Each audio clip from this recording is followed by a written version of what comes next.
بسم الله الرحمن الرحيم الحمد لله رب العالمين الرحمن الرحيم مالك يوم الدين إياك نعبد وإياك نستعين اهدنا الصراط المستقيم صراط الذين أنعمت عليهم غير المغضوب عليهم ولا الضالين.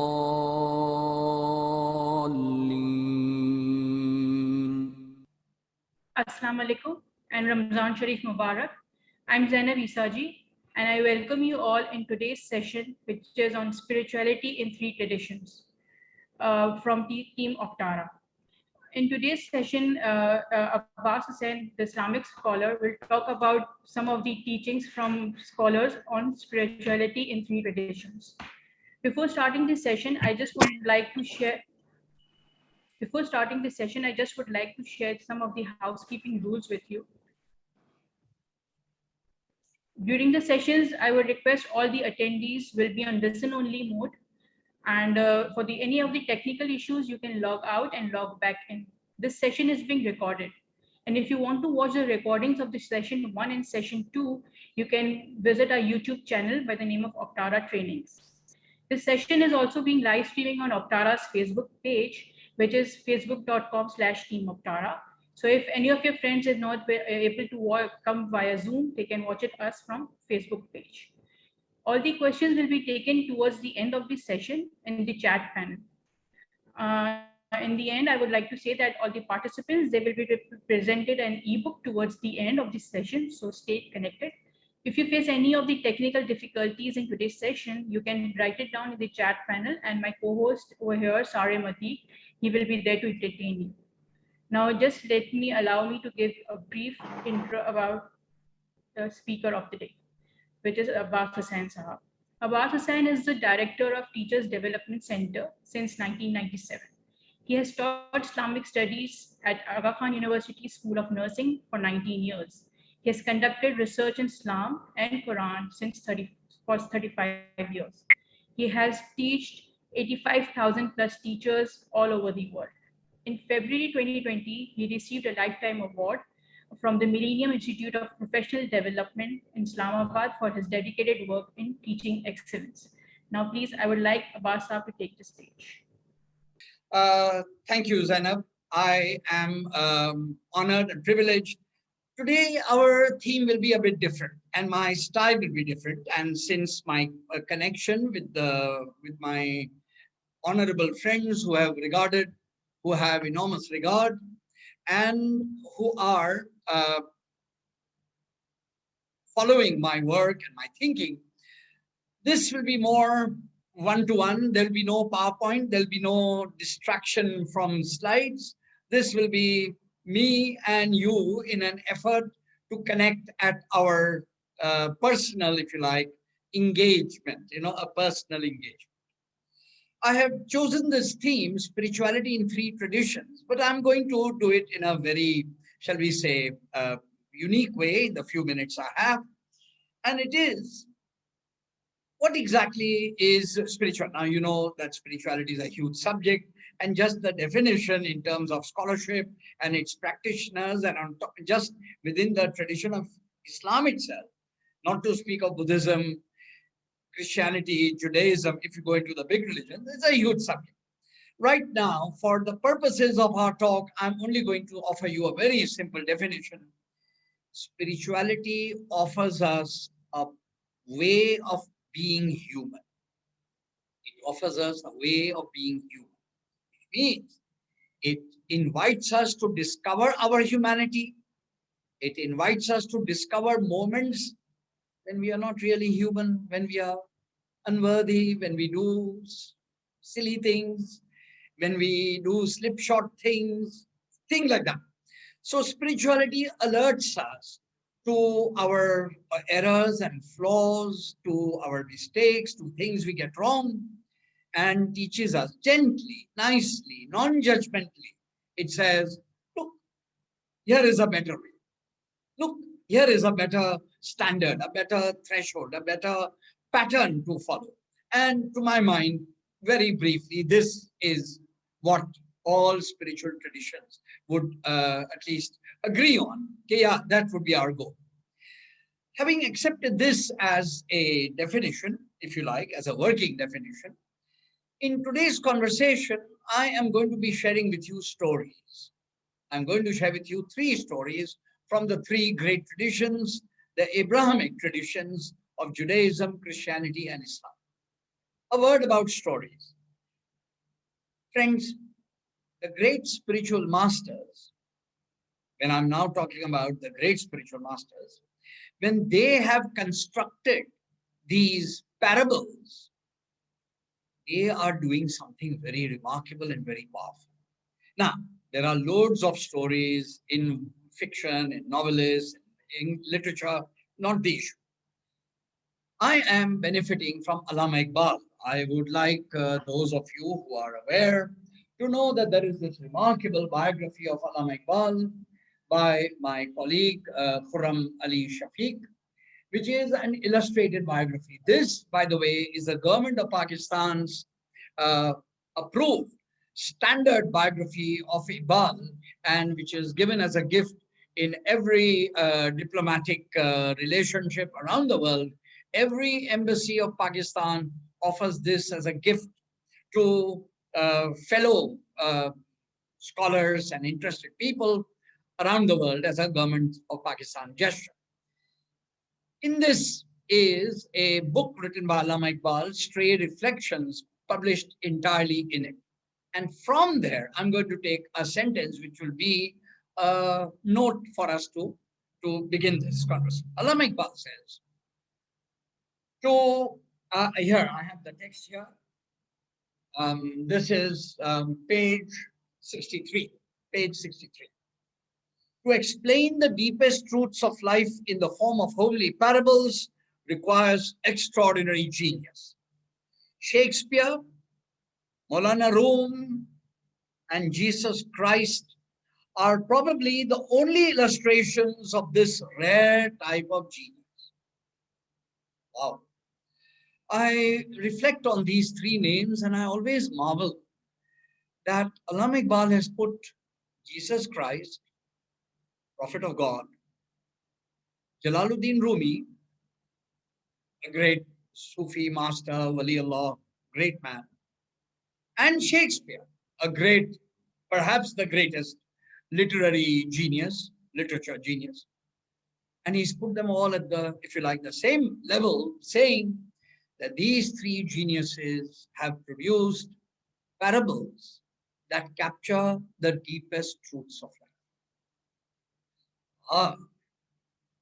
Stories created by the great masters contain the deepest truths of life, which is not to say that other stories are not worthy. They're okay, but they are not necessarily worried about the deepest truths of life. So while I'm a student of literature and I'm a great fan of the great novels, Sherlock Holmes, James Bond, all of them, they are fine as stories. But we are talking about a particular kind of stories, and that is what I'm going to share with you today. So without further ado, one more point about the benefits of stories.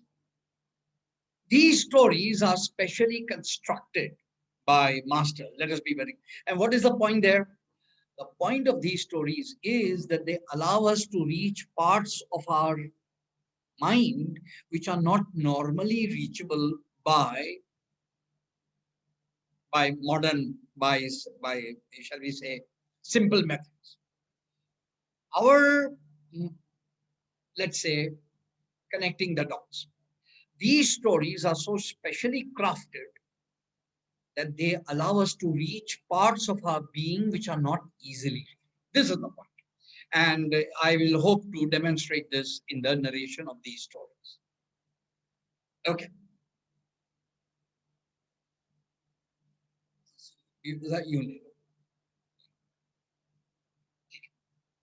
Okay, let's begin with the first one.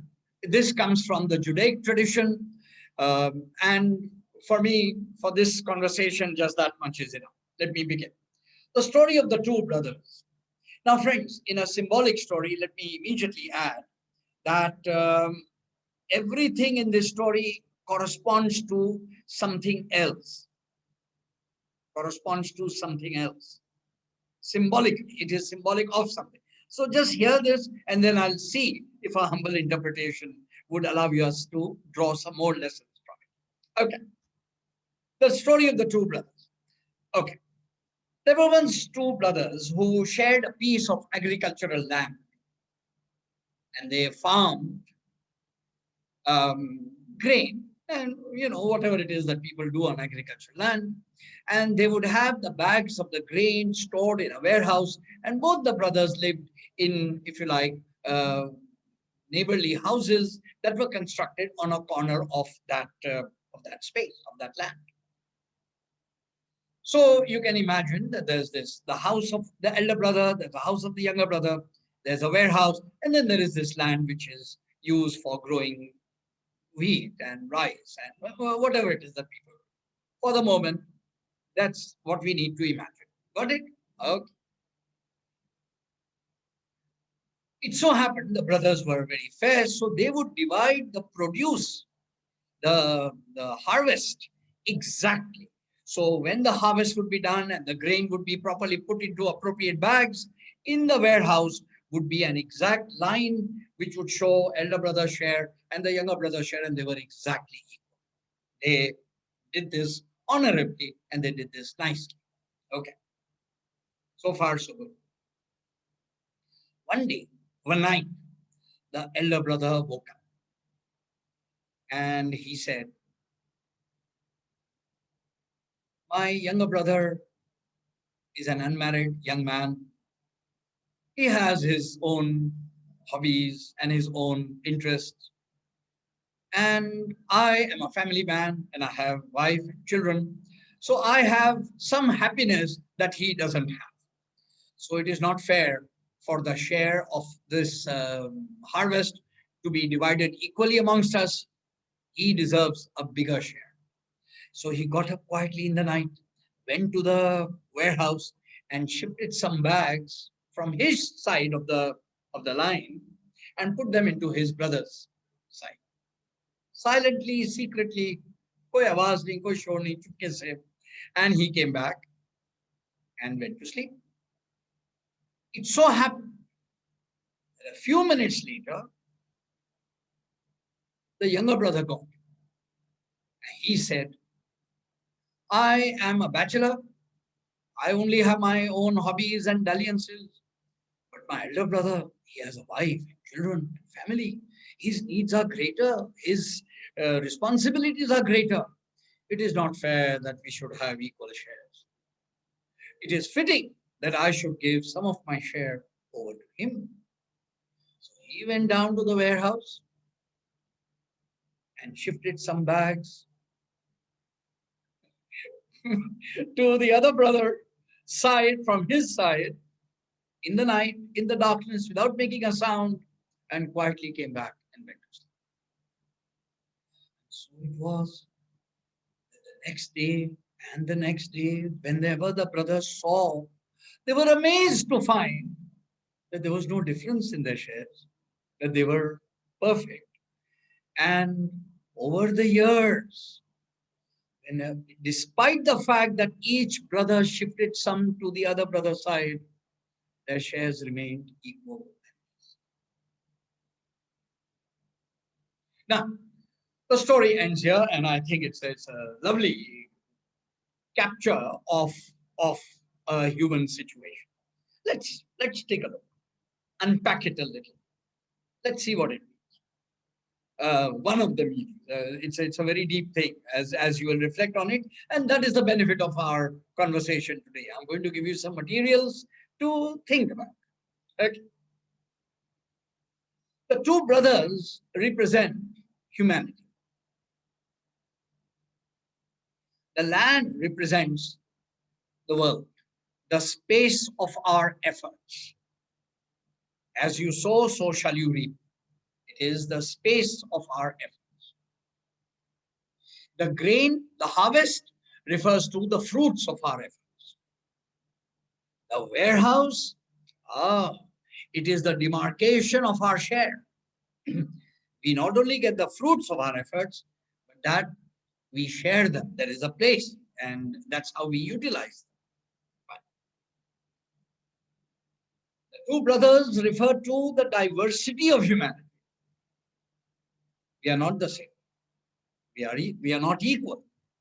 One brother in this story is symbolic of the family man, wife, children, responsibilities.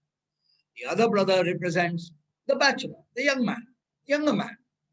And yet in these two, one can open up into all sorts of possibilities of categories of humanity. But both of these, despite their differences, and because of their brotherhood, they have compassion. So a lovely part of the story is the elder brother, who certainly has more responsibilities, certainly knows them, yet he connects with a large heart that his younger brother should indulge a little bit more. It doesn't matter. Abhi uske din hai. It's the kind of large-heartedness that a father or an elder brother can have towards his younger siblings. And in that spirit, he decides it is not fair for us to have an equal share. Lovely. So he goes and shifts the bags. And this shifting is the whole idea of only when I consider that I have received more than what I deserve will I be generous.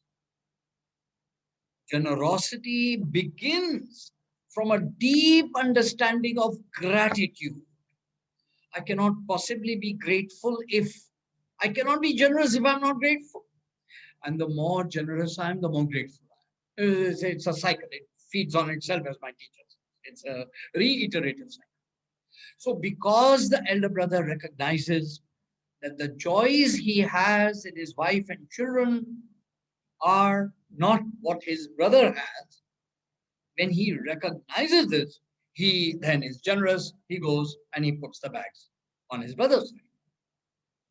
Now we see the younger brother. Once again, he considers his elder brother to be a brother. And because he does so, he then is able to, with compassion, empathize with his brother's world, his life. And he's able to say, my brother has responsibilities, his demands are greater, he has to pay his children's school fees, he has to do other things. No, it is not fair that I should get an equal share. And he goes and shifts. What we see in this remarkable story is both of these brothers are moved by generosity. They are moved by compassion. They are moved by empathy. They are moved by a capacity to think beyond themselves. And yet, when they go the next morning and they see the warehouse, they marvel. Their share is not decreased. There is no. So it's amazing how the justice of the universe works perfectly. And how can we do it? And it embeds the compassion. And now one can look at it both ways. Remember that they were equal prior to the story. And they are equal after the story. It's just amazing how the compassion envelops the justice and how the justice includes the compassion. It's a remarkable thing. I always marvel. We began today's session with Surah Fatiha, or what is not in Surah Fatiha. See, when we read Surah Fatiha, we read Rahman Rahim, Alhamdulillah Rabbil Alameen, all praise belongs to Allah, the Lord of all the worlds, the merciful Lord of mercy, King of the day of judgment. There, you see, Ar-Rahman Ar-Rahim and Malik Yawmiddin. We learn that He is the all-merciful, He is the merciful eternally, and He is the merciful specifically. The distinction between Rahman and Rahim. And immediately after that, Malik Yawmiddin is then His all-encompassing justice. It's a remarkable way to, in this story, to notice And Islamic, that's the how spirituality works. You notice in this great story that the justice of the Lord, the justice of the universe, encompasses the compassion and the large-heartedness of humanity when they think brotherly, when they think with generosity. So there lies generous reading, and that brings me a cue to go to my next story. So, friends, this is what I'm going to do. I'm going to narrate a story and then interpret it and share with you. And leave you to think some more, and maybe in a future date, some more interpretations will occur to us and we will think some more on it. We pause here. Okay, let's go on to, we conclude this point of Judaism and the stories. We pause there, and I now turn to the second. This is Jesus Christ. Now, you know that just now we heard Allama Iqbal tell us that Shakespeare, Rumi, and Jesus Christ. And one of the major teachings of the New Testament, the Gospels, are the parables of Christ. What I'm going to do now is share with you a parable. This is the original parable, Revised Standard Version, book of Matthew, chapter 25. I will narrate it in my own way, although I have the text right here in front of me. And this is chapter 25, verse 14 through 30. But I'm going to, as I said, when you narrate it face to face, it seems a bit interesting. So here is Christ himself narrating this parable, right? I'm giving you this prior to, so that you attend to it, every nuance of it with great care. All right, fine. As a man going on a journey summoned his 3 servants and entrusted his property to them. This man is, say, a master, and he's a master, he's an owner, he's a big man. And he summons his 3 servants and says, I'm going on a journey, and I shall be gone for a long time, but I will return. And until then, I want you to take care of my materials, of my property. And to the first man, the first servant, he says, I'm giving you 5 talents. Now, the word talent is a key word. It is actually a currency. It's a value of money, if you like, an amount of money. And says, I'm going to give you 5 talents. And when I come back, I shall ask you about what you did with them. And the second servant, he gave 3 talents. Sorry, I have to be correct. The second servant, he gave 2 talents. And the third one, he gave 1 talent. Each according to his ability. It's very interesting. Okay. And the master said, there you go. Take care of them. Use them well, whatever. I'm off. And then he went. When he returned, as soon as the servant got the one who got the 5 talents, immediately went off, invested them, did good business with them, and put them to good use. So did the second. He went off, put them to good use, invested them well, wisely. But the third one, he took that 1 talent and he went and hid it on the ground. Once upon a time, hiding an amount of money in the ground was the safest way of saving it. Okay. When the master came back, after his journey, came back, and he called the 3 servants.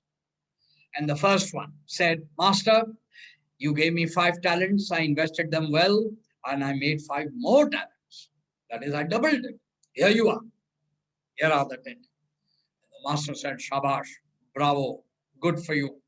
And since you have been wonderful, you have used them well, I gave you some responsibility, I will give you more. I gave you some share in my property, I will give you more. Come and share the master's joy. And the master was happy, and he went off. Second servant came and he said, Master, you gave me 2 talents. I invested them wisely. I have now got them. And I made 2 more. So here are 4 talents at your service. The master said, bravo, well done, good and trustworthy servant.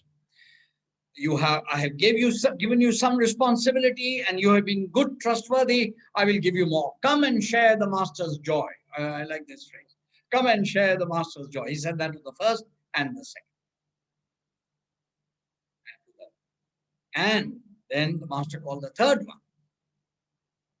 The third one said, Master, I knew that you are a harsh man, reaping where you did not sow and gathering where you did not scatter seed.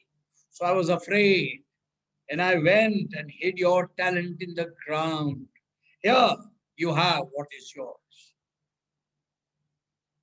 But his master replied, you wicked and lazy slave, you knew, didn't you, that I reap where I do not sow and gather where I did not scatter?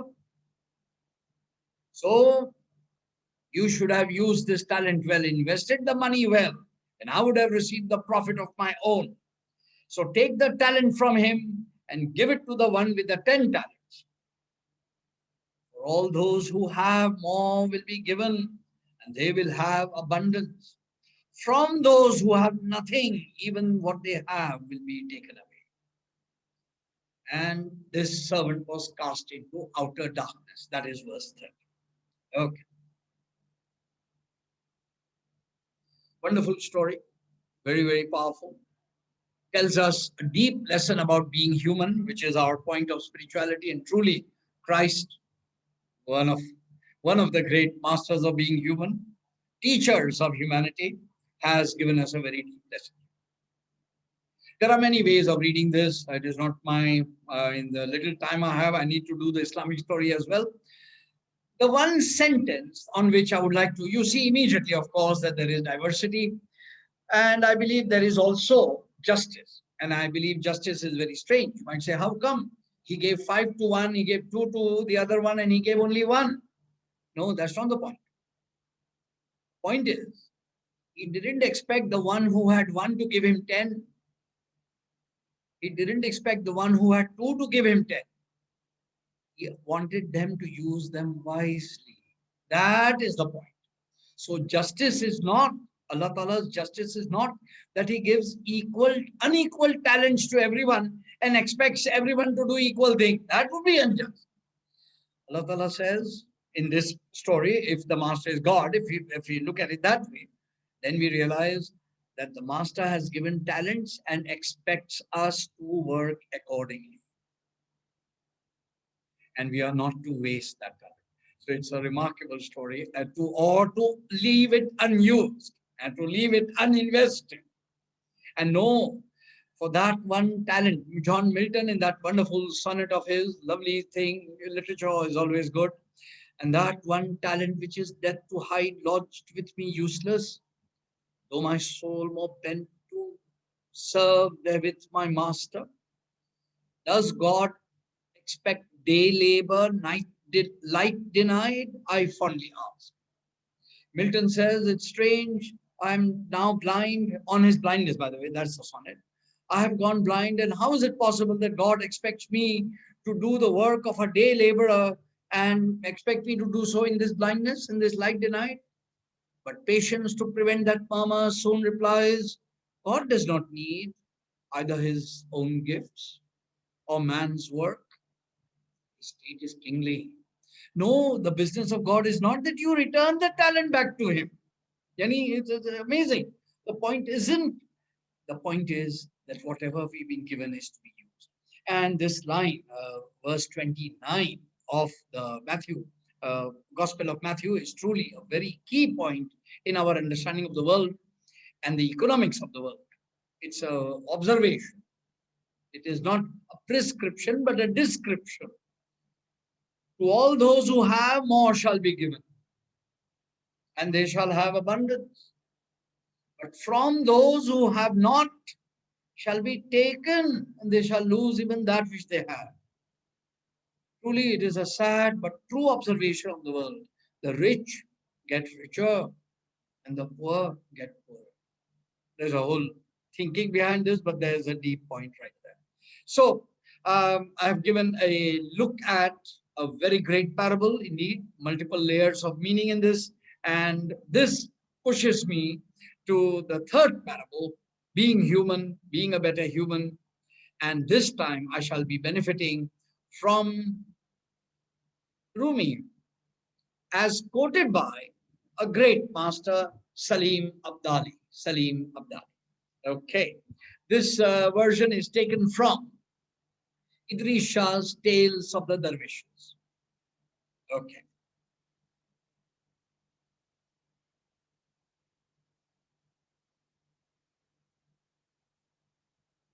Salim Abdali said, it's part of a talk. He says, I, Salim Abdali, bear witness that the opposition of a man of knowledge is better than the support of a fool. And this is what we shall learn. Okay. Yeah.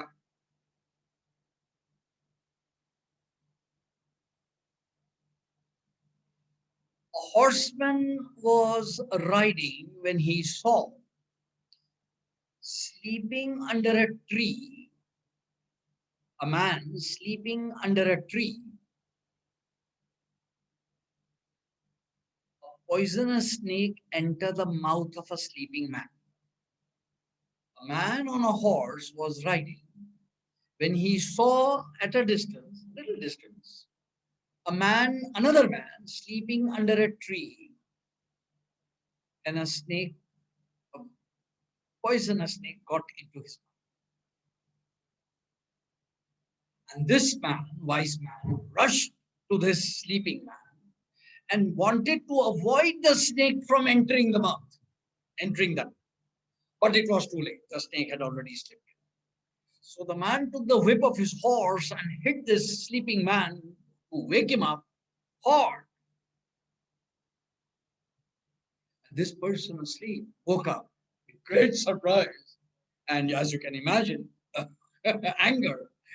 And said, oh, enemy of humanity, why are you hitting this helpless, harmless man? What enemy did I do to you? How did I hurt you? What? This man did not say a single word and hit him more until he forced him to crawl to a place nearby where there were some rotten eggs, apples, and he made them eat. He made him eat the rotten apples. Then he forced him to drink some water by the side of the river, and suddenly he vomited. The man who had eaten the rotten apples and had drunk the water vomited big time. And as he did, along with all the schmuck came the snake. And when he saw the snake, this person turned his eyes to his benefactor and said, oh, saver of my life, oh, angel of Allah, oh, the person who helped me enormously, you are saving my life. Allah, thank you. Without I would have been dead.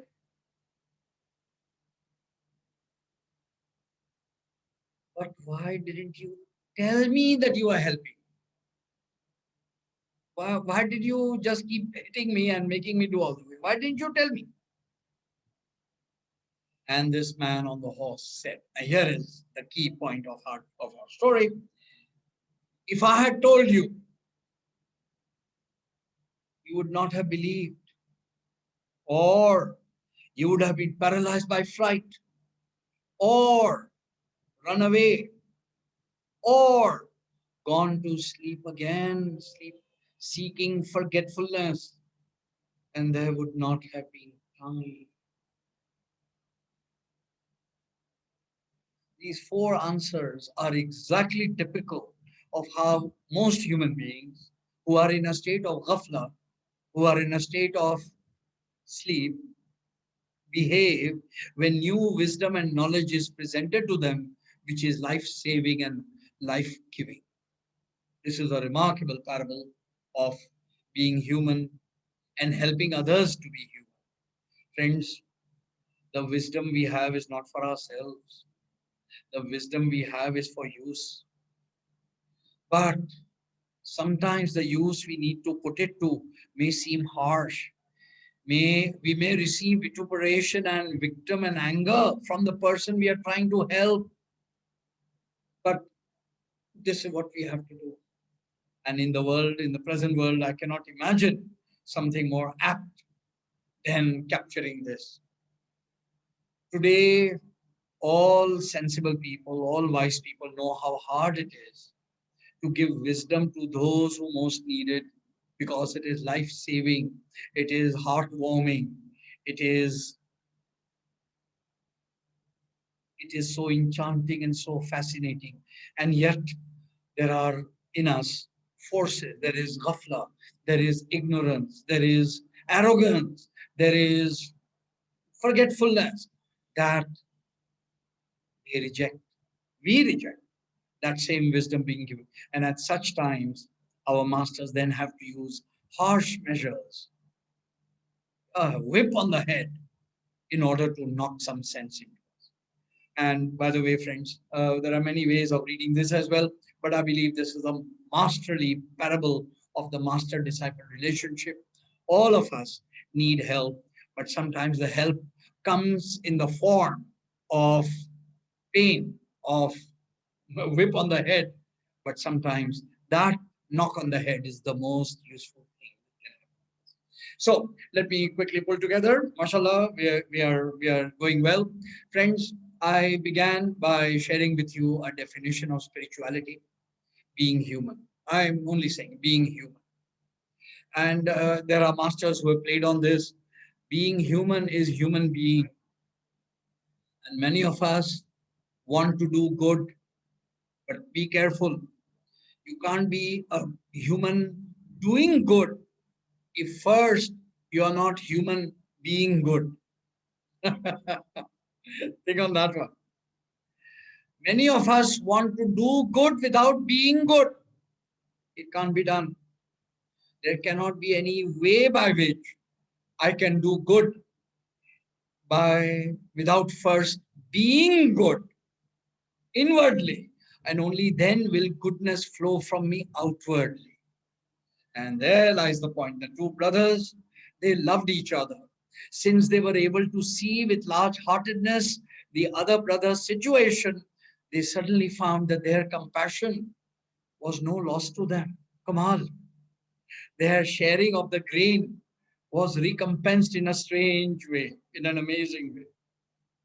In the second story of Christ, the one talent, no, you are not to waste that talent. You are not to hide that talent.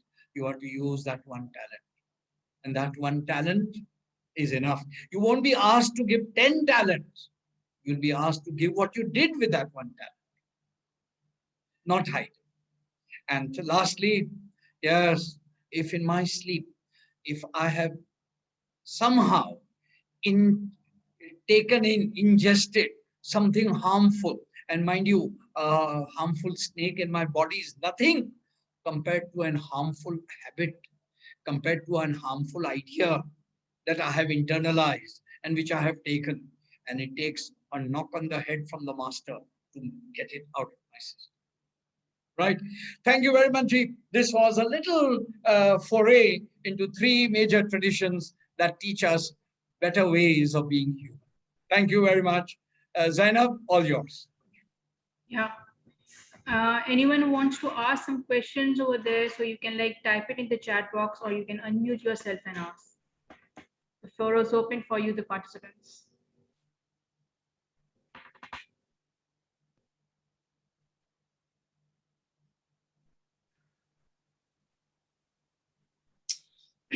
Thank you, Abbas, for these interesting parables. In fact, it's been an interesting week of parables for me, at least. Yes.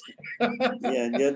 The other day, I was quite fascinated by the other three parables that are mentioned in our holy book, with regards to this prophet who takes along with himself someone who is very curious about things, and on this travel with the prophet. So in Surah Kahf, that's the story. Yeah, absolutely. Wow. So this person is wondering, why did this prophet destroy this this little boat that was perfectly able to go out into the sea, which is very much needed. And why did this prophet kill this young man when he's nice? He's the son, the only son of his parents. And why did they build a wall when this inhabitants of this wall so merciless were and So those were interesting parables to make us think about the deeper meanings of humanity, And I loved today's parables with regards to the first one, where I think a situation is arising where there is a vaccine available with the rich with the rich countries, and there are vaccines that are not available to the poor brothers. Exactly. There we go. So are the rich brothers going to go and pass on these bags of vaccine to this side, you see, to the other side? Exactly. And of course, in the state of sleep that we are all in, whereby we are swallowing snake after snake after snake, and we are not realizing, that it is taking the vaccine that might be useful for us. You see. So, that's very nice, Jamil sir. That's very nice. I just noticed on the chat a question about the reference. Friends, here it is. In the Gospel of Matthew, chapter 25, verse 14 through 30. That's the reference. Yeah, you can snap it down. Okay. There's a comment by a group of participants that thank you for arranging these sessions and allowing us to be the part of this. These great reminders will be like fasting, only praying and staying hungry is not how we connect to God, but these humanly reminders keeps us grounded with our struggle. He's reading this book nowadays. The name is The Purpose Driven Life by Rick Warren. Rick, it's a very wonderful book. I have this book and I have read it, and I applaud you for reading it. Shabash. Yes, very good. Okay, sorry, Zainab, I see this. Ashraf Ali's question. The two brothers, they were both noble, he says. But what if one is ignorant? Well, there it is. The answer is given in the third parable. You give him a knock in in the head. Sorry, that's a funny answer, but that's true. My friend, that is exactly true. The parable of the Judaism shows that the two brothers were sharing the harvest. But if one is ignorant and one is greedy, I assure you the farm won't last. The whole thing won't last. It will collapse. This is the story of our world. So in the world of the parable, it was a unified place and a place full of love. And this is the deeper meaning. Okay, you need to, if you want to have even the share that you think is yours, it is your large-heartedness which will do it. Your greed will not. Then other things will fall into place, as we know. Thank you. There's someone has raised the hand. You can ask the question in, you can unmute yourself. Yes, Assalamualaikum. Sir, thank you so much for your wisdom. It was really great to listen all these three parables. Definitely, it will help us to understand the things more better. But one thing what is coming to my mind is nowadays the situation is so crucial, and what I'm feeling, the people are getting more and more generous. But still, we are having so many people around us. They even hitting the heads of those people. They're not paying attention to anything. Yes. So how can we help them? Can we help them, or we just have to leave them? Okay, just do it, whatever you want to do. What can we do? No. Wait. I think there's a very simple answer. I'm sorry. Can I have your name? The person who's asking. Sorry. Meher Fatma. Meher. Okay. No. The point is, the very deep wisdom is, you do what you can in the space of your immediate environment, your circle of influence. Look, you cannot change the world, you cannot change the whole planet, you cannot change all of mankind. And there lies arrogance, the idea that I should change everyone. It doesn't work that way. What you do is, you carefully, I understand there are some people whom you can't escape. But in the real world, you find that there are some kinds of effort which yield no results. So you should turn your efforts which do, and eventually the penny drops. यानी लोग जो है ना आखिरकार समझते हैं. It takes time. आपसे नहीं समझेंगे तो किसी और से समझेंगे. So the best thing you can do is उनके लिए आप दुआ करें कि यार अब इनको उनका शेख मिल जाए, इनको उनका टीचर मिल जाए. You can't be the teacher to everyone, but let them reach their teacher. And while you are doing that, be the teacher to those who are your students and serve them well. And then that example will. Okay. There is a question from Abbas. Okay, thank you, sir. Thank you. Abbas, will you be reading it out, the question from Abbas, or should I read it out? Sure. Markhor means a snake eater. No. Sir, my knowledge of the Markhor is very little, but yeah, no disrespect to Markhors or snakes. Okay. There's another hand raised. You can ask, Okay. please. What if you are unable to find a teacher? Oh, okay. And eventually it feels like something inside of your own self is unsettling and not. Yes, very profound question. Very profound. Thank you. यार यही तो बात है ना, हमारे पास time इतना कम होता है कि हम अच्छी भली right. Bhai, please share my email address. It is open. It is well known. It is on this thing. The lady or gentleman who is asked me that question about finding a teacher. There are strategies for doing so. And in the traditional teaching of Islam, there are some very simple things. I mean, I cannot possibly start that conversation. It will lead to more misunderstanding. So please send me an email and I'll share with you some very simple things. But let me put it to you as a saying coming from Rumi, coming from others. And indeed, the book that we are sharing with everyone is a very, very powerful book. Hazrat Sharifuddin Maneri's The 100 Letters. That should get you started. But the deep answer is, when the pupil is ready, the master comes. When the pupil is ready, the master comes. So the moment you don't worry about you finding a master, you start preparing your own intent. What do you want? What do you want? Because we only get what we want. जो हमारी नियत होती है वही हमें मिलता है. So the sincerity of your quest will bring you the sincerity of a person available to serve you. So start checking out how much of your mixed motives are involved. Do you really want a teacher to tell you things which you don't want to hear? Or do you want somebody to only confirm what you already know? If that is so, you will find somebody who will confirm what you already know and you will reject. So there are all these realities. So right now, I can only say this: when the pupil is ready, the master comes. And otherwise, please get in touch with me and we can go in more detail. Thank you. Okay. There's another hand raised. You can ask, you can unmute yourself and ask. Zohra here. Yes. Zohra. Assalamu alaikum. Welcome, sir. Sir, I heard this last parable by Salim Abdali in the session which you had in Lahore a couple of years ago. Okay. So I told the story to my son, and you said that it's just so I mean, he's now more interested in knowing that is it easy to eat the snake, and he's just taking it literally. So, I mean, is it still okay to continue telling these stories to the 5-year-old, or should I just stop and wait for some time? Some things are for the 5-year-old's mother. Okay.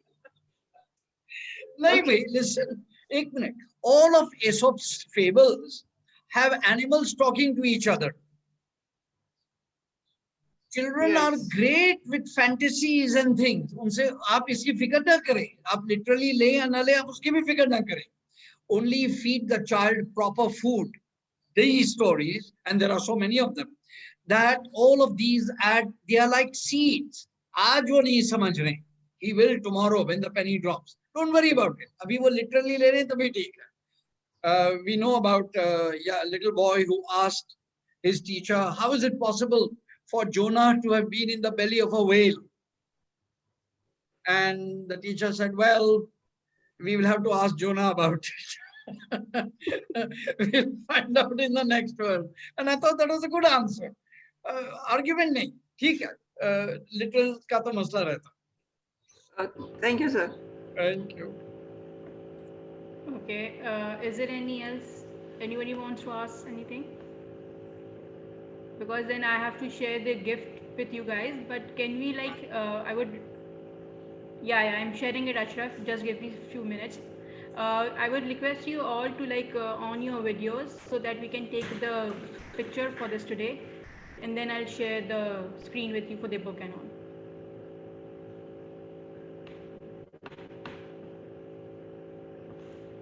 My colleague Sarim will be taking the picture. Sarim, just let us know when we are done so that I can share the screen.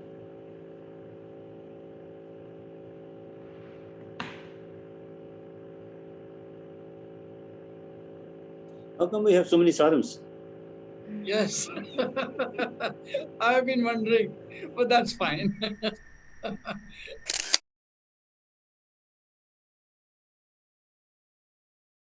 Now just allow me to share the screen with you and what people are asking for the book and all. Okay.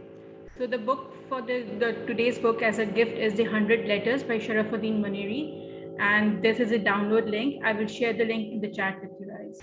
Over here, I would like to add over here that if you guys, like the lady said that about the 5 years old kid, so if you want to educate the teachers where your kids are going for the Islamic teachings and all, so I would request that you can contribute towards the Teachers Development Center, where they are going to train those teachers which are going into the school, teaching your kids on the Islamic scholars. So this is the contribution over here, and I will share the details in the chat box with you. Other than that, we had 3 sessions with Abbas Husain on Ramzan, and the last session we are having it on 5th of May by Umair Jaliawala. It's a conversation on submission being one. This is a registration link for this. I'll share the registration link of that same with you in the chat box for you all to register. And I would request you to be part of this session, which is on 5th of May. Okay, during pandemic, TCS OCTARA, they came up with a WhatsApp group by the name of WebMall Plus, which was the brainchild of our CEO, Jamil Janjua. And over here, we share on daily basis, we are sharing webinars, we are sharing podcasts, we are sharing e-newsletters, reports, which is leading towards the future learning for everybody. So there is a registration link over here, which is by the octara.com/webmall, where you can register yourself and be a part of this WebMall Plus. I will be sharing the link with you in the chat box. Now just I would like to have you 2 minutes towards the end, and I would like to share our video, TCS OCTARA video, which will tell you what we do in words of our CEO, Jamil Janjua.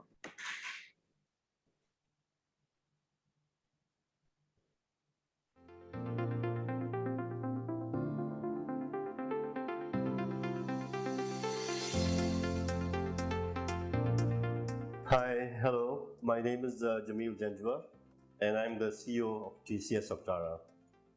OCTARA is a company that belongs to the TCS group of family, and it has established an enviable reputation as being one of the leading executive training service providers in Pakistan. A large part of our success is attributed to our chairman, Mr. Khalid Wan, whose personal commitment to encourage the development of the people at both TCS and at the Pakistan level. It has been very, very stimulating and very, very inspiring for us. We take great pride in delivering high quality learning experiences which are based on extensive research of training needs, after which programs are created, working with the best possible trainer, the content developed to address the needs, then marketed as a series of leadership acceleration programs, and finally delivered, ensuring all logistics is taken care of to ensure a high quality learning experience. Our team motto at OCTARA is to help you succeed.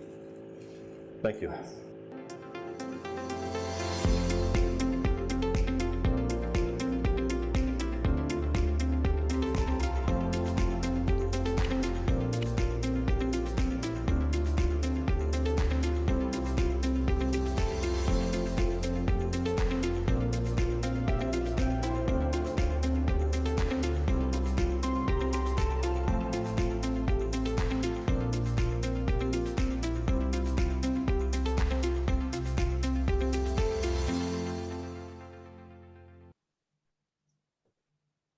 Now I would request our CEO Jamil Janjua to add some thanking notes to this session, and I'll be sharing the links with you.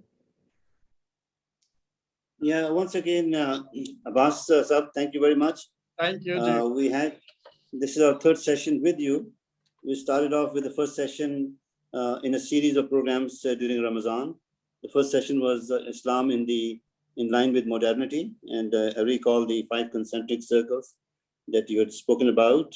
And the highlight of that evening was that we, as Muslims, are only focused on the first 2 concentric circles, whereas the West is focused on the last 3 concentric circles. So that was quite an awareness in my mind, at least. The second program was on the Quran. What is it, and what is it, and what is in it? I think that was very useful, informative, by way of knowing that the Quran is a collection of words. It's in Arabic. It is a kind of a guide, and I think it provoked a lot of thoughts in my mind with regards to the book being a book that is more than just words. You see, and today's program, of course, with parables, is very interesting. It's always interesting to hear stories about religion, about our prophets, and the meanings behind what they do. So it's been a very informative last 3 sessions that we've had with you, and I think Zainab is going to be putting up these 3 programs, all put them together, bundle them together, without the paraphernalia of marketing and other things. We will just have your message coming across, so that could come out in about an hour and a half or 2 hours together in one go. We can sort of send it out again. So thanks again, Abbas. We still look forward to your story on Macbeth in Urdu. Sir, anytime. Bilkul. Last time I remember you spoke about having gone through Macbeth in so many different ways. So let's just hear Macbeth, because most people may not be privy to the Shakespeare Macbeth.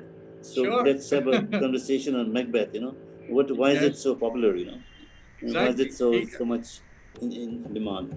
Done. So thank you again. Thank you all the participants. Thank you for the opportunity. Thank you to Zainab and Sarim and Aisha for all the back end hard work. And thank you to Jamil Janjua Sahab for this platform.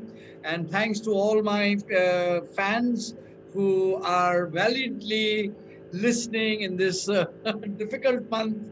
And at all the odd times we invite them, and I'm really honored. Thank you very much. Sir, I would like to request a book of session 2, if you give the link. I missed that. Okay. I just want to download that. Okay, is this Ashraf, right? Ashraf, I will email it to you. I will email it to you, the link. Okay, thank you. Yeah. Thank you very much. You're welcome. So on behalf of OCTARA, I'd like to thank all the participants who have been with us. I think on all the most of you must have been with us in the other 2 sessions. So thank you for your support. Thank you for your encouragement. And thank you again, Abbas Sahab. Zainab, Aisha, Sadim, thank you for the efforts that you put in behind the screen, you see. So all around, let's call it a day, and pretty soon go for fast, opening up a fast. Yes. Okay. Bye-bye. Thank you everyone. Thank you, my team. Thank you everyone. Allah.